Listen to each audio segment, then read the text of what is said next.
Hello, hackers. Hello, people who chase hackers. Hello, people who are hackers who don't want to be called hackers. And hello, people who aren't hackers who want to be called hackers. Thanks a lot for DEFCON for inviting me to come here. I've never been to a DEFCON before, and you folks are amazing. Thanks for inviting me. So I've spent a lot of time over the years with hackers, and it really has been one of the joys of my life. And as you just heard, and some of you probably know, I did a book about hackers. It was called Hackers. It is not the basis of the Angelina Jolie movie called Hackers. And the movie, I should add, that was double booked for this room at this time. I couldn't believe it in the program there. It's bad enough they took my title. Now they wanted to knock me out of my room. And, damn you, Angelina. But the book is undoubtedly really why I think I was asked to speak here today. And I've done a lot of journalism since, but I think probably I'm going to be remembered for hackers, heroes of the computer revolution. It first appeared in 1984. It's never been out of print. I've yanked it from two publishers, and as I felt they weren't doing enough with it, and currently with O'Reilly Media, and I moved it to O'Reilly because O'Reilly really loves hackers, and that's a long time ago, 1984, 27 years. Are there people in the room? How many in the room weren't born in 1984? So that's not only a long time in computer time, that's like a lifetime in real life there. Now, the stuff we know today, the stuff we take for granted, was really unimaginable back then in 1984. And it's really amazing that you look back and you find that you couldn't be optimistic enough about what's happened in technology. And you look even at science fiction writers whose job it was to go wild and doing futuristic scenarios and dystopias. And they sort of underestimate how amazing things are now. I mean, who could have anticipated DEFCON, right? So I thought what I'd do tonight is kind of look back a little and take a look at what's happened before, and in the light of saying how hackers themselves have changed what we do there. Because I really feel that in a very important way, we owe it all to hackers. We owe a lot of the big changes that came because of the hackers. Without hackers, we wouldn't be so advanced. And we wouldn't be so productive, and life would certainly be a lot less interesting. But I'm getting a little ahead of myself. So let me tell you, especially those of you who are familiar with the book, but may not be familiar with the story behind it, how I came to write about hackers.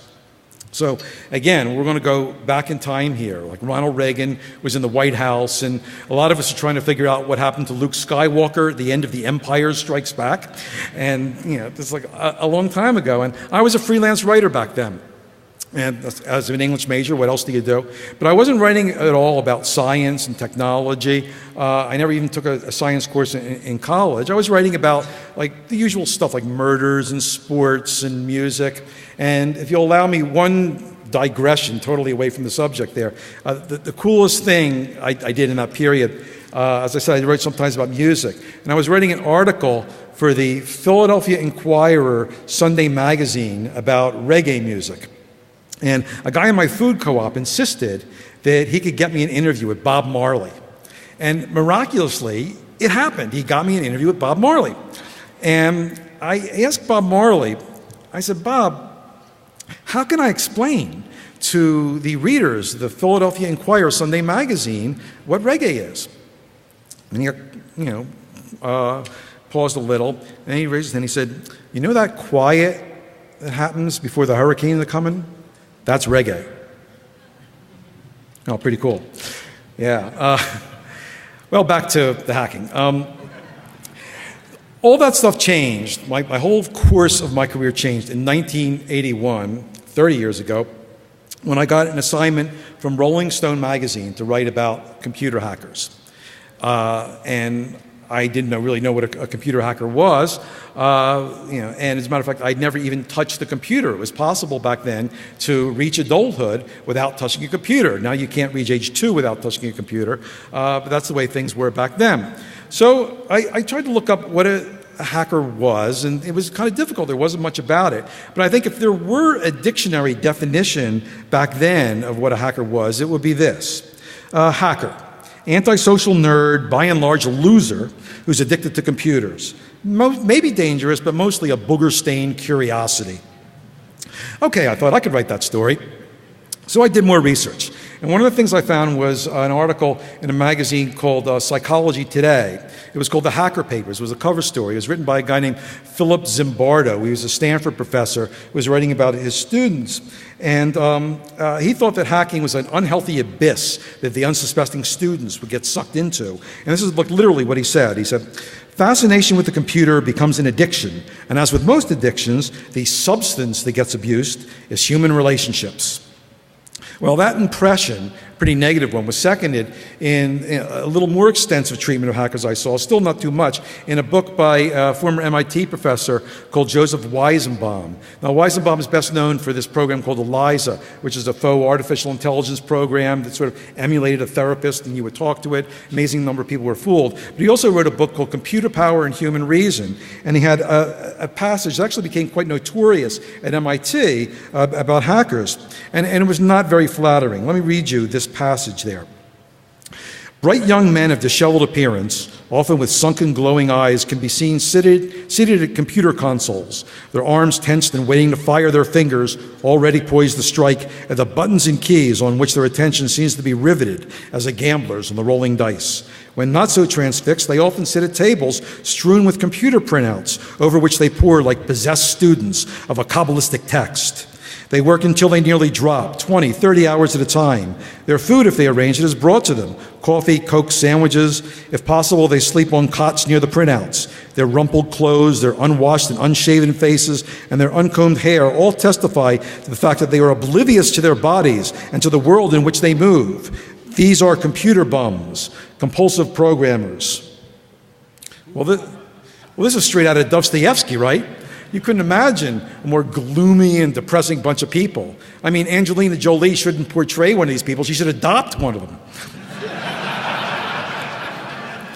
So I figured, cool, I'll go to Stanford and I'll write this story. But before I went, I talked to a colleague at Rolling Stone, and he gave me a list of some other people to talk to, people in the burgeoning personal computer industry and some of the wizards I might not have known about. So I had this list in hand when I flew out to California. And let me tell you, what I saw in California when I first researched this totally blew out the stereotype I had. Within 4 hours after getting off the plane, I was sitting in a hot tub with this guy named Jim Warren, who ran these things called the computer fairs, sort of, like a wild celebration of PCs. And in the tub with me and him were these two deadheads who lived in his property, who were editing this magazine for him about data communications and sideband. And they were just going on and on and on about the transformative nature of the personal computer. And since I had been brought up in the 60s, this revolutionary stuff really clicked with me, and I thought, wow, this is pretty interesting. And that set the tone for the entire visit. And the people I met were not at all like was described by Weizenbaum or Zimbardo. These were people who were not depressed. Well, maybe a couple of them were sort of depressed. But by and large, they were like adventurers. They were thrilled about exploring with computer and sharing what they knew about it. And they were talking about how they were empowered by programming. And what's more, by pushing the envelope on computers, which were just then beginning to find their way on the desktop, they were onto something that was going to change the lives of all of us. And I really began to perceive this in talking to them. They were way ahead of the game, and I wanted to learn much more about this. And in fact, after my article came out, that's what I did. I decided to write more and more about the field. I began a column for a magazine called Popular Computing about telecomputing, and then more a general column. And I would write about things for Rolling Stone and other magazines, like the US Festival that Steve Wozniak did, and the development of the Macintosh, and the culture of computer bulletin boards. I also got a computer for myself. I got an Apple II computer that I use for all my work and for games and for other stuff. And I had my girlfriend, who's now my wife, also get one of those computers. And a couple months after we got the computer, this is really bizarre. A magazine called her. They wanted to interview her and do her picture. They had a full-page picture of her because she was like a woman who used the computer. All she used it for was word processing, right? It's like now you think like women who use pencils, right? But that's the way things were. This was like really something new. So around that time, a publisher asked me if I wanted to do a book about hackers. They saw my article in Rolling Stone. And I wanted to do a book at the time. And at the time, actually, this is actually true. I was circulating a proposal to do a book about cheesy nightclub singers. But it wasn't finding much of a welcome. So I said, okay, I'll do this hackers thing. And I signed up with Doubleday. And it was interesting. We had sort of a fight about the title of the book. The sales force didn't want to call it Hackers because they said no one would know what a hacker was. And certainly they never heard of the word. But we managed to keep the title there. And, I was nervous about my first book. I really didn't know how to write a book, and, it was like a much bigger task than I'd taken on before. So I thought, well, gee, maybe what I'll do is I'll write a chapter about this kind of hacker and a chapter about, this aspect of hacking. And maybe when I had enough chapters, then I'd have a book. But I have to really give credit to my editor. He urged me to think big. And I thought, well, maybe I'll never write a book again. I should really take a shot at this. And, Tim O'Reilly talks about big, hairy, audacious goals that you should take on. And I didn't know Tim O'Reilly then, but that's what I decided to go for. So I decided I'd write like one big story. I'd write it as like a narrative. And it was the way you keep turning the pages. And it would be this epic tale about how this rebel force really caused the revolutions in computing. And that's what I wanted to do. But that was going to be a lot more work because in order to do something as a narrative, you have to kind of fill in the blanks and you really have to kind of get to know your subject. You have to spend endless hours interviewing them and you have to really get inside their heads. But on the other hand, it was a lot more fun because these were amazing people. And it was fun to do endless interviews with them and to get inside their heads. So I got my book contract in mid-1982. I started working on it, and I thought the outline in my head was, okay, there's going to be two parts to this story. The first part I decided was going to be about this group called the Homebrew Computer Club. And that was really this amazing group of hobbyists and chip enthusiasts in the Silicon Valley who first got together in March 1975. They were really galvanized by the appearance of this, the first personal computer called the Altair 8800. It wasn't in one piece. It was a kit you had to put together then. And they hadn't even gotten their hands on one. They were so excited it was going to happen that they had this group. And from that group, the personal computer industry really formed. One of the original homebrew people who came to the first meeting was Steve Wozniak, and he built the Apple I to impress the people at the Homebrew Computer Club. So I thought that was going to be a great first part of the book. And the second part of the book was more contemporary. I thought I would write about what was happening now that computers were getting more popular, and there was a commercial component to it. And I would write about these game hackers, these wizards who wrote great game programs, but how they coped with the idea that there was a commercial aspect to what they did. So I started to hang out with this company called Sierra Online that was based in Coarse Gold, California, near Yosemite, and that would be the second part. But as I proceeded along those lines and bouncing back and forth between this and that, I began to realize that really I wasn't starting at the beginning. There was something earlier that went even before homebrew and a style and a culture that existed there. The hacker culture really began somewhere, and I began to figure out where that was, where hacker culture actually began, and that was at MIT. So, meanwhile, I was interviewing all these people for the books and the other things. I interviewed Steve Wozniak, of course, who's an amazing guy. He was really generous with his time. He helped me out a lot. And he was like a true hacker. From the time he was a kid, he did all the things, taking things apart. And, he, like all hackers, he wanted to do the impossible, to do what people said can't be done. And he did it time and again with Apple, with the computer and the disk drive. I didn't talk to Steve Jobs for the book, though. Though I did talk to him and meet him right before the book came out. I told you I did a story for Rolling Stone about the beginning of the Macintosh. I convinced Rolling Stone to do a story about a computer, which was like a big deal back then in late 1983. And I remember really clearly the day I first saw the Macintosh. I went in there before it came out a couple months earlier, and it was an incredible day because there were these amazing people working on it. They had these great hackers like Andy Hertzfeld and Steve Capps and Bill Atkinson, and some of the people I met that day, to this day are still my friends. We really connected. And at the end of the day, I was going to meet Steve Jobs.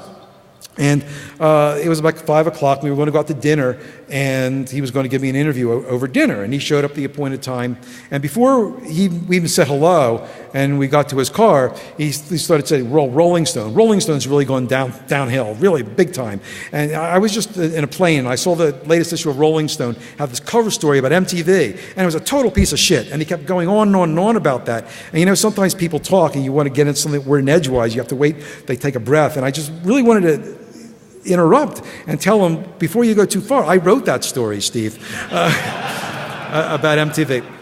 And when I finally did tell him, he did something which was very Steve Jobs-like. He didn't almost acknowledge that I said it. He just changed the subject and went on to something else there.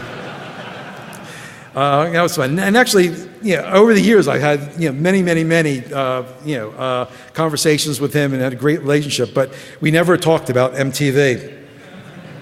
And one person I did interview for the book was Bill Gates.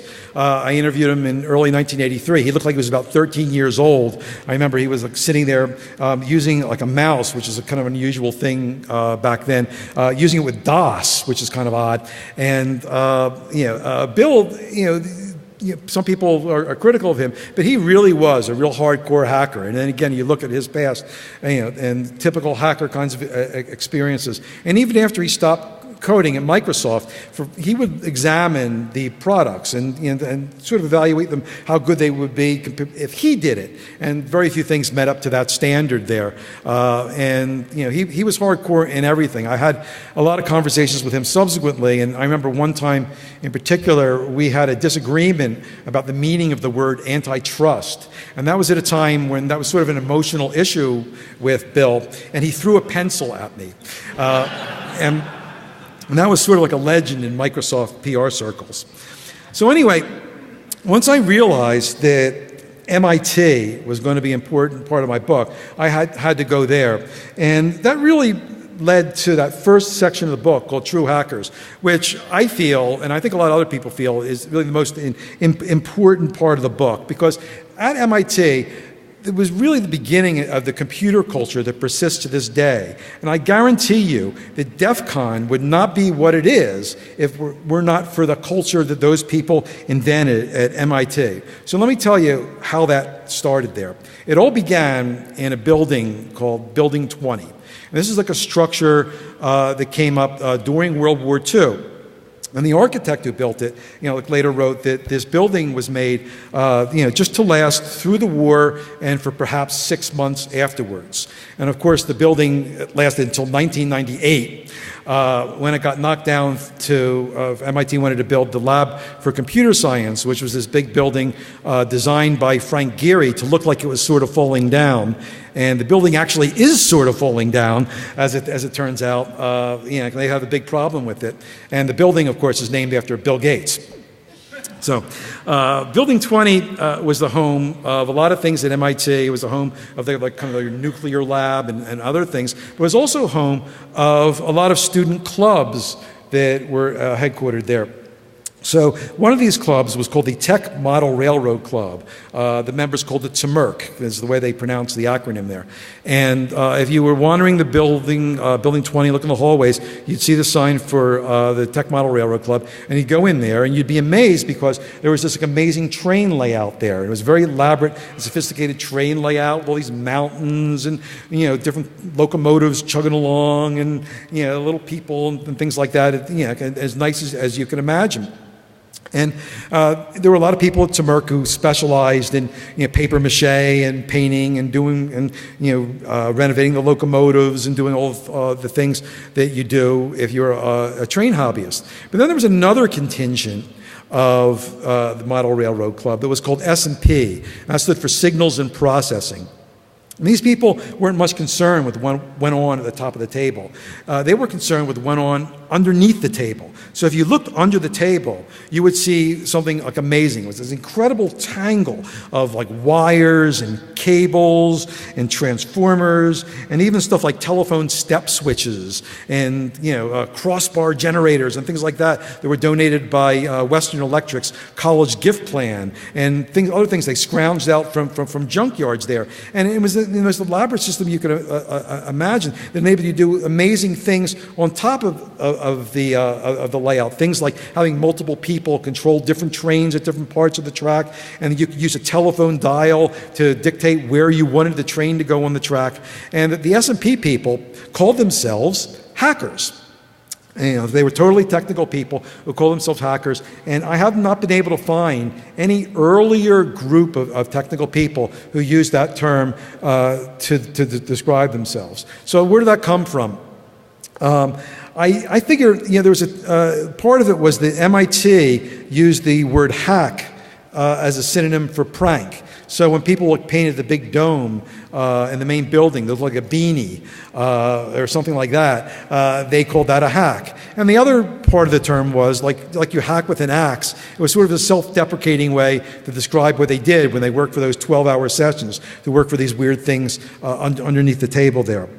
So one of the guys at MIT, one of the freshmen at Temurk, was a guy named Peter Sampson. And I came across some of the old newsletters of the Model Railroad Club from the late 50s. And he did this crazy poem, which I find is a historic document. It was one of the first times people wrote about hackers as hackers.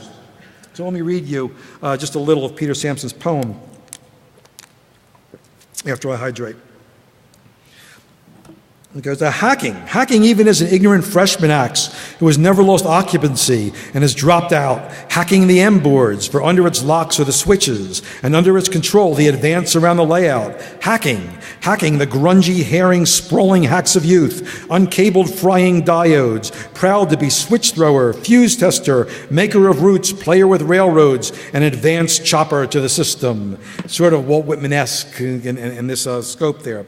So in the spring of 1959, MIT offered the first undergraduate class about computer programming ever, and the teacher was a guy named John McCarthy, who later became a legend in artificial intelligence.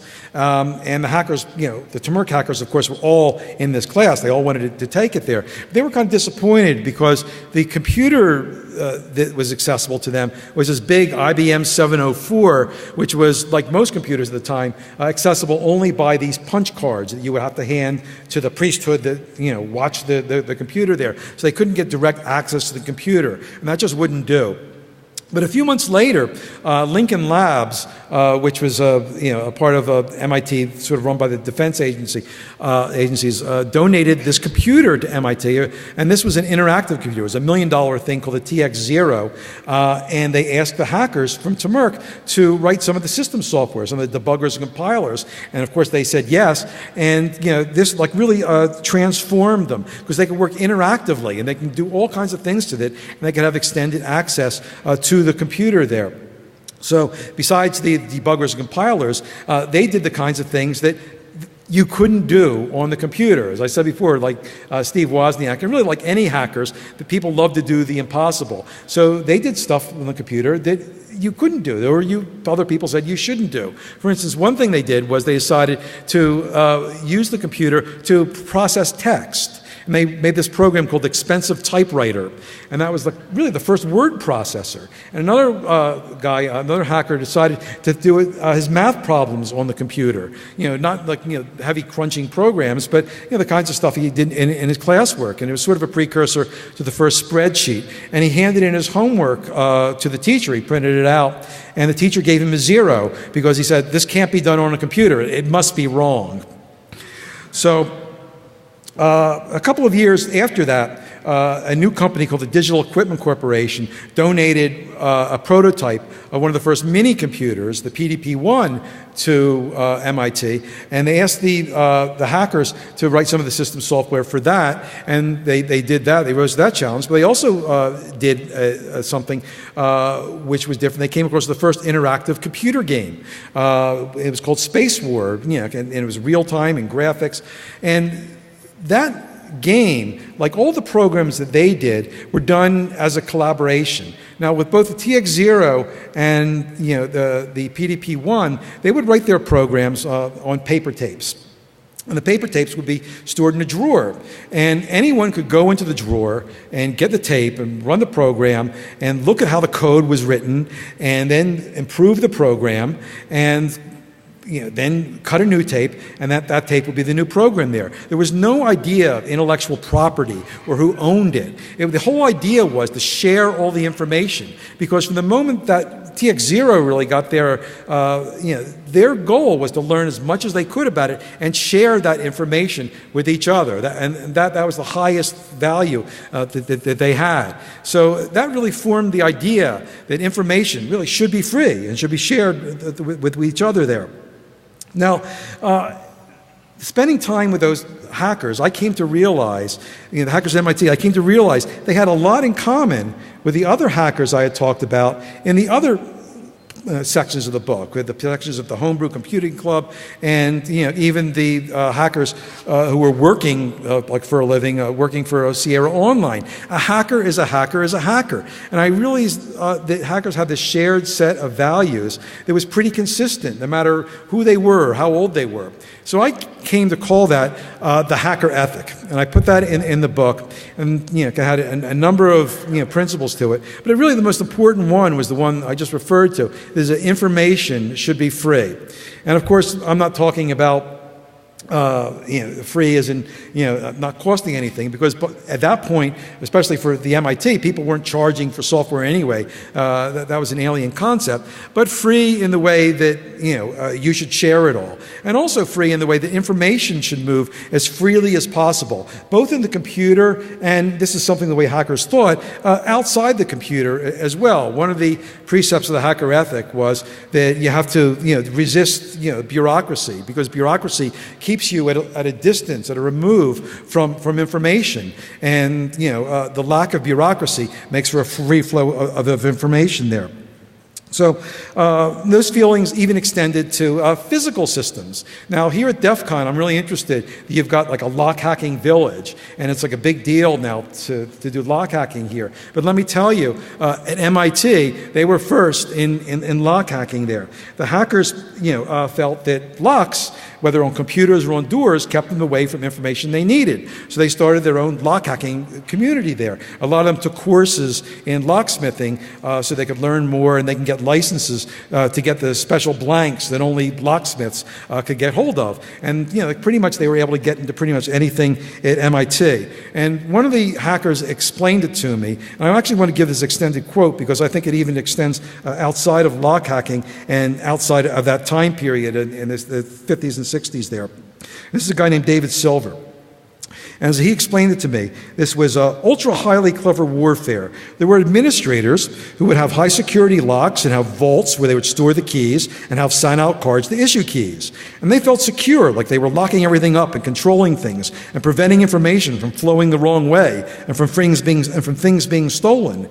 And then there was another side of the world where people felt everything should be available to everybody. And these hackers had pounds and pounds and pounds of keys that would get them to every conceivable place. The people who did this were very ethical and honest, and they weren't using this power to steal or injure. It was kind of a game, partly out of necessity and partly out of ego and fun. At the absolute height of it, if you were in the right inside circle, you can get the combination to any safe and you get access to anything. Sound familiar?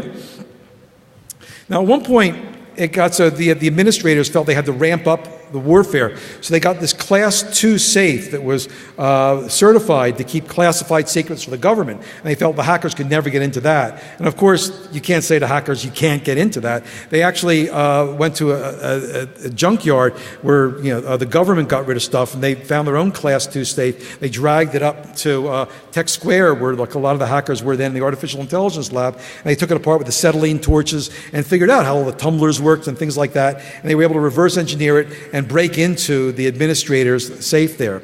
And in Hackers, I read about this poor guy who was in charge of protecting things from the hackers at MIT. This is an unenviable job. This is a guy named Russell Nofsker did it. And this guy, and it was really sad because the guy was sort of a hacker himself. Like a lot of hackers, he had a love of explosives. That seems to be another thing that a lot of hackers like. And actually, as a young man, he worked for a company, a high-tech company, and he convinced them to give him part of his salary in Primacord, which is like a very, you know what it is, right? And one very snowy winter, he conceived of a scheme to blow up the snow on his walk with Primacord. And his wife got a hold of the idea and prevented it. He made him shovel the snow. But this guy actually sort of went over to the other side when he was charged with protecting the information. He took it very personally that the hackers, got all this. And he kept, he was like Elmer Fudd. He kept constantly getting outsmarted.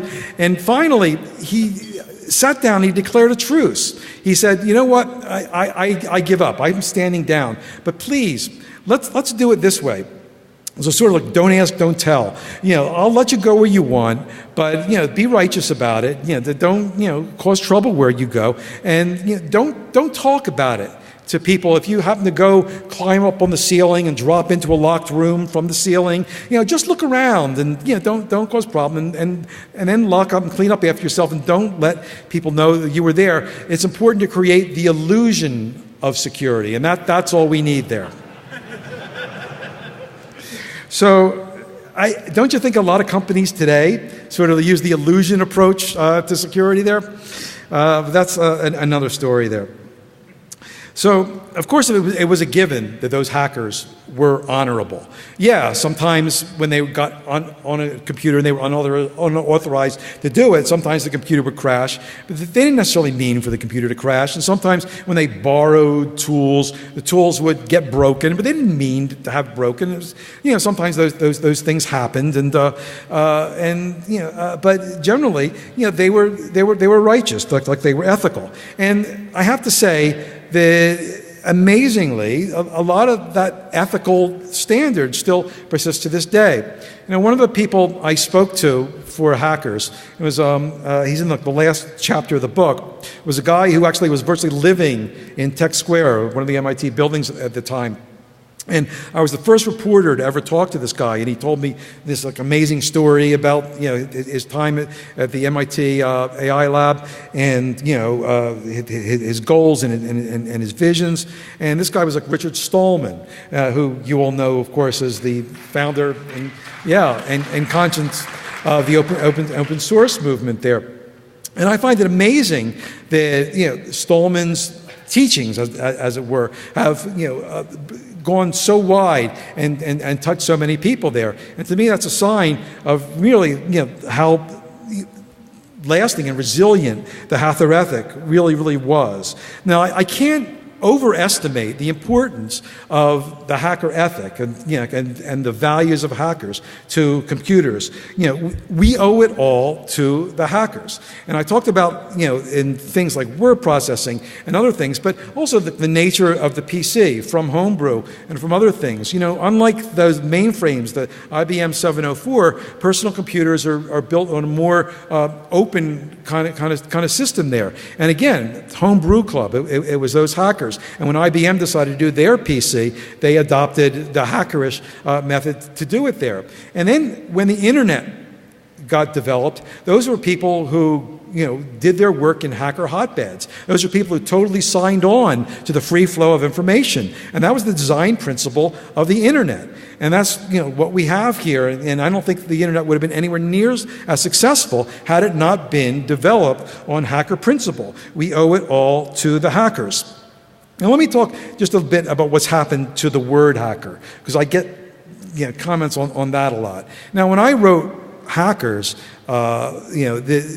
the term was sort of moving and vacillating between that, sort of like sick addict view that it had when it started, into the more classic view of the hackers I talked to, the true hackers, that implied, like wizardry and, cleverness and, doing the impossible and, technical wizardry, things like that. But a few years after I wrote the book, there were a lot of well-publicized cases where people, a lot of times kids, would break into computer systems. There was one in Minnesota which, particularly got a lot of attention. And the press glommed onto the word hacker and used it so much that a lot of people who encountered the word for the first time in that thought hacking was totally synonymous with that kind of activity. And the older hackers really got bent out of shape by that.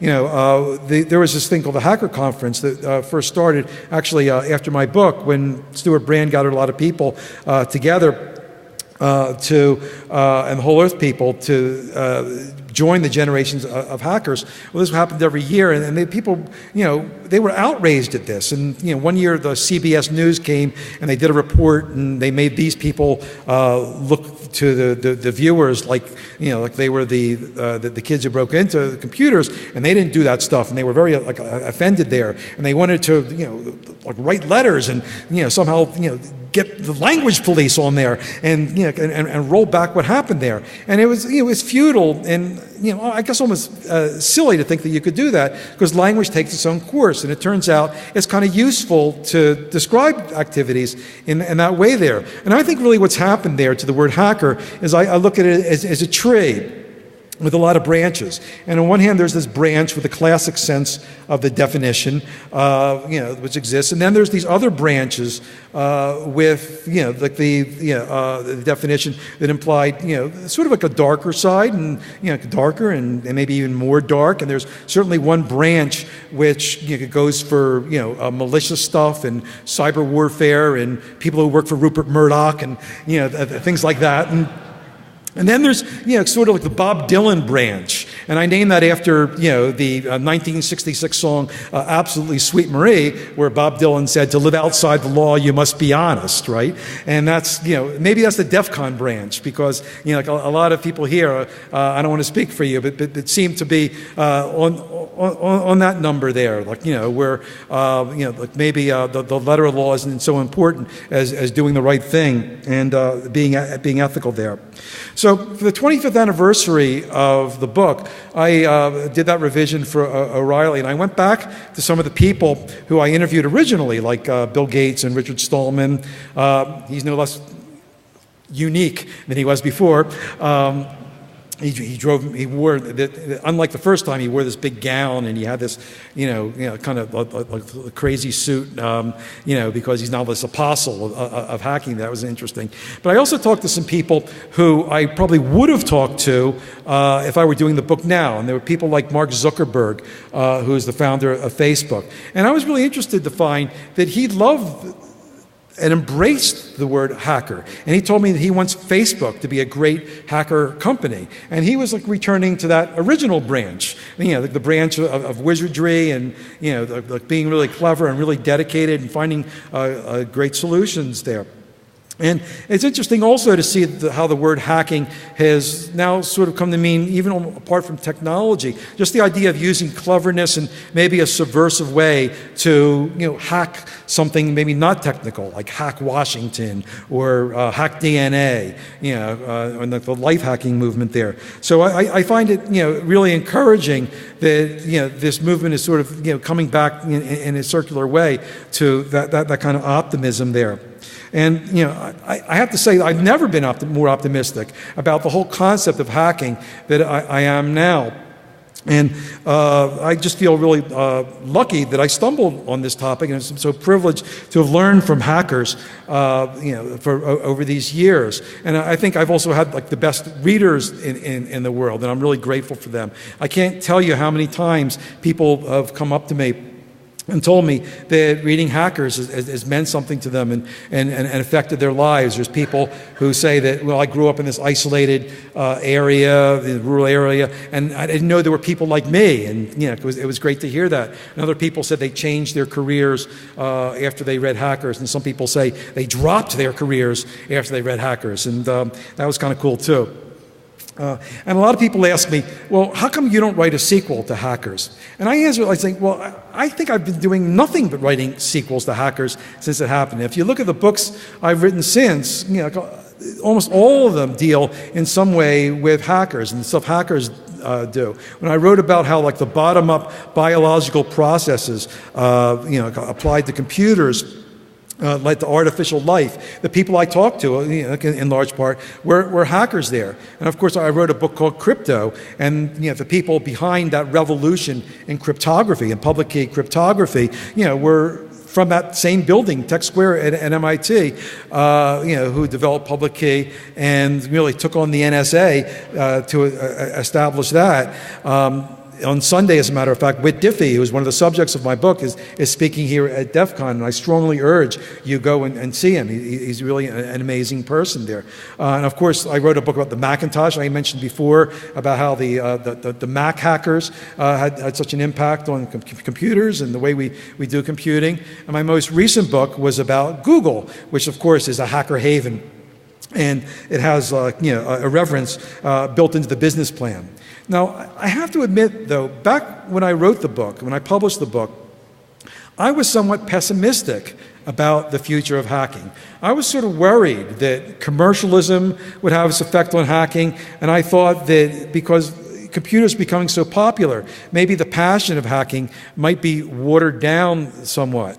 But I'm so happy to say that I'm proved wrong. It was the exact opposite. The idea that the principles of hacking were built into the computers and into the internet put the virus of hacking out into the public at large. And hacking really changed everything, I think, for the better. We owe it all to hackers. Thank you very much.